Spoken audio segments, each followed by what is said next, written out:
fans is. Ja, juffrou, maar dan moet ons die 0 doen, jy weet, dis nou daar. En dan Okay. aftrek en dan vind jy die, in plaas van res, dan is dit dan die komma. Right, jy kan maar begin. Okay, so as 'n mens moet deel met 'n getal wat 'n desimale komma het, nê? Nee? Al wat jy doen is, jy sit letterlik die komma op dieselfde plek bo en dan vergeet jy van hom. Okay. So nou gaan jy, nog ietsie wat jou help is om die veelvoude van 12 te gaan neerskryf. So 12 maal 2, 12 maal 3, 12 maal 4 en so kan jy nou aangaan, want dan dit sal vir jou help om die som vir jouself makliker te maak, né? So dan weet jy alreeds wat, veral soos die later getalle, 12 maal 5 is 60 en so aan. Ek sal dit altyd voorstel om dit te doen wanneer hierdie 'n 2-syfer getal is. Okay, so 24, 32, whatever, dan gaan skryf jy die veelvoude vir jou neer, write down the multiples so that it makes your calculations in your sum a lot easier. Okay, so now you start. Remember, this is 12. So 12 cannot go into 1, so now, kan jy kolletjie maak. Okay? 12, now we're going to use, instead of 1, we're going to use both of the numbers. So 12 can go into 17 once. Okay? 12 times 1 is 12, and then I subtract. Okay? And the difference, die verskil tussen 17 en 12 is 5. Okay? Onthou, as ek nou geminus het, moet ek afbring. So nou raak dit 54. 12 can go into 54. See, now you can go to your list. Nou kan jy sien, 12 kan, 5 is te veel.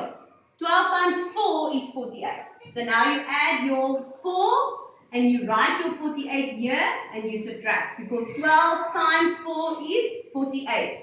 Okay, and now you get your difference. Okay, jy doen net 'n vinnige minus sommetjie.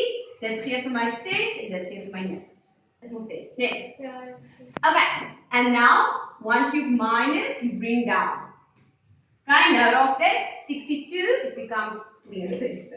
Okay, so now the process starts again. 12 goes into 62, kyk jy so ek help dit vir jou.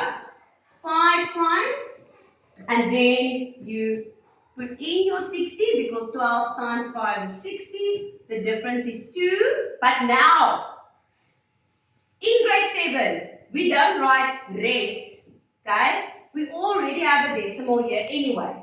So how now, brown cow? There's nothing to bring down.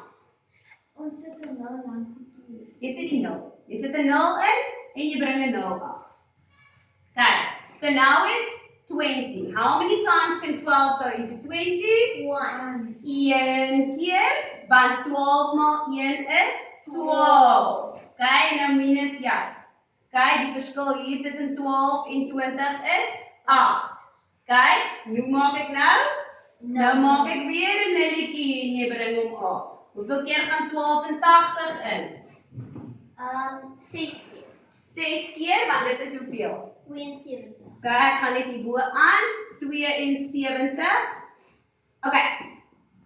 En dan minus jy, dan kry jy 8. Okay, then you minus and you get 8 and then? No. And then you'll see that it repeats. Dan gaan dit daarop. Okay, because then it's going to be 80, 80, 80, so it's going to go 6, 6, 6. And what do we do instead of writing a million sixes? You put a dot on the 6. Okay, jy sit jou repeterende kolletjie en jy kan al hierdie 6'e uitgee.